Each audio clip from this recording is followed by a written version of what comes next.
बहिणी सांगतील तेच होईल। राज्य के उप मुख्यमंत्री नामदार देवेंद्र फडणवीस ने खामगांव विधानसभा क्षेत्र की बहनों से वर्चुअल मोड में सीधा संवाद किया। इस बीच खामगांव विधानसभा क्षेत्र की बहनों ने विधायक आकाश फुंडकर को विजयी भव का शुभाशीष देकर कलाई पर राखियां बांधी। कल वाडी के भव्य लॉन में महिलाओं की उपस्थिति में एक विशेष कार्यक्रम लाडका देवा भाव आयोजित किया गया।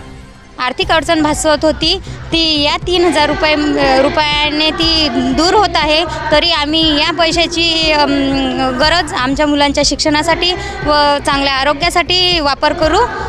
विधायक आकाश फुंडकर, तहसीलदार सुनील पाटिल, भाजपा जिला अध्यक्ष सचिन देशमुख, भाजपा महिला जिला अध्यक्ष सारिकाताई डागा, क्षेत्रीय सदस्य रुबीनाताई पटेल, एकीकृत बाल विकास अधिकारी श्रीमती गवांदे, अभियान प्रबंधक राजेश झनके आदि प्रमुख रूप से उपस्थित थे।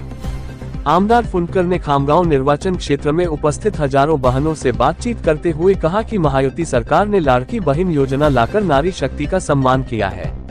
कार्यक्रम के दौरान विधायक आकाश फुंडकर द्वारा लाड़की बहन योजना की लाभार्थी बहनों को प्रमाण पत्र वितरित किए गए। कार्यक्रम का प्रास्ताविकता तहसीलदार गणेश पाटिल ने की तथा नगर अभियान प्रबंधक राजेश झनके ने धन्यवाद ज्ञापन किया। जनोपचार न्यूज नेटवर्क से रत्ना डीकर, खामगांव। खामगावमध्ये लाडके आमदार आकाशदादा फुंडकर यांच्या अध्यक्षतेखाली येथे लाडकी बहीण योजना आणि लाडक्या बहिणींना जे 3000 रुपये मिळाले त्या 3000 रुपये महिलांच्या आनंदाचा जो उत्सव आहे आजचा हा कार्यक्रम आहे। या कार्यक्रमामध्ये तुम्ही पाहू शकता की एवढ्या मोठ्या महिला इथे उपस्थित आहेत। ताई आपलं नाव सांगा। संगीता देशमुख। कुठून आल्या? खामगाववरून। कसं वाटतं तुम्हाला आजचा कार्यक्रम पाहिल्याबद्दल? छान। देवा भाऊ प्रत्येक जिल्ह्यातल्या महिलांसोबत बोलून राहिले, कसं वाटतं तुम्हाला? आपल्या पण जिल्ह्यातील महिलांना नोकरी लागल्या, तुम्हाला असं वाटतं का देवा भाऊंशी आपलंही बोलणं झालं पाहिजे?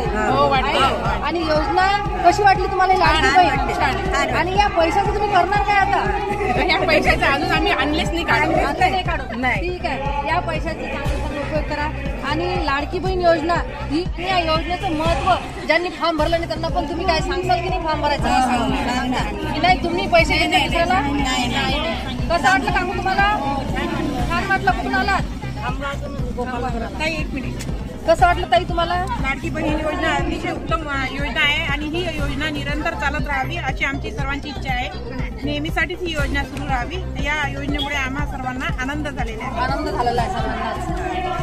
खामगाव इथे आकाशदादांच्या मार्गदर्शनाखाली आकाश भाऊंचा एकच ध्यास लाडक्या बहिणीचा विकास या कार्यक्रमामध्ये देवाभाऊचं कौतुक आणि देवाभाऊंना राखी बांधायसाठी सर्व महिला सौभाग्य लॉन्समध्ये जमा झालेल्या आहेत। इथे आपल्या पदाधिकारी आहेत, नगरसेविका आहे, नगराध्यक्ष आहेत। आपण ताईंची चर्चा करूया की ताई तुम्ही आज 20 वर्ष 25 झाली नव्हे तर 30 वर्ष झाली पक्षात आहात। नेमकं तुम्हाला या 10 वर्षाच्या बदलावामध्ये जेव्हापासून आपले मोदीजी 2014 पासून निवडून आले तुम्हाला काय वाटतं? योजना ह्या कशा वाटल्या आणि योजनेचा फायदा कसा झाला?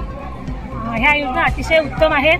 सर्वप्रथम तर मी आपले राज्याचे मुख्यमंत्री एकनाथजी शिंदे साहेब, देवेंद्र भाऊ फडणवीस, आपले लाडके आमदार आकाशदादा फुंडकर यांचे खूप खूप मनापासून आभार मानते की त्यांनी आमच्यासाठी लाडकी बहीण योजना ही चालू केली। प्रत्येक बहीण आपल्या भावाची लाडकी असते, पण आपण मुख्यमंत्र्यांची बहीण आहे याचा एक मला एक अभिमान आहे। त्याच्यामुळे आणि या 10 वर्षामध्ये बहीणमध्ये निकष खूप सारे होते आणि आपल्याला माहिती आहे की याच्यात विरोधकांनी खूप काळ्या केलेल्या आहेत, पण आता आपल्या देवेंद्र भाऊंनी हे सगळे निकष काढले आहेत। याबद्दल तुम्हाला काय म्हणत आहे ताई? सर्वप्रथम मी आपले आमदार माननीय आकाशदादा फुंडकर यांचे खूप खूप आभार मानते की त्यांनी माननीय देवेंद्र फडणवीस साहेबांना मागणी करून जे कागदपत्र होते ते कमी करायला लावले, त्याबद्दल आकाश भाऊंचे खूप खूप धन्यवाद आणि ह्या सरकारचे खूप खूप धन्यवाद। आनंद कसा व्यक्त करता तुम्ही?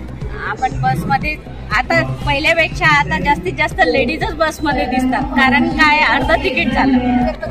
तुम्हाला योजना काय वाटतं? नेमकं छान वाटतं आणि महिला खरंच सक्षम झाला याचा आनंद आपल्या सगळ्या महिलांना आहे। जनोपचार करता विशेष प्रतिनिधी रत्नाताई डीकर, खामगाव, जिल्हा बुलढाणा।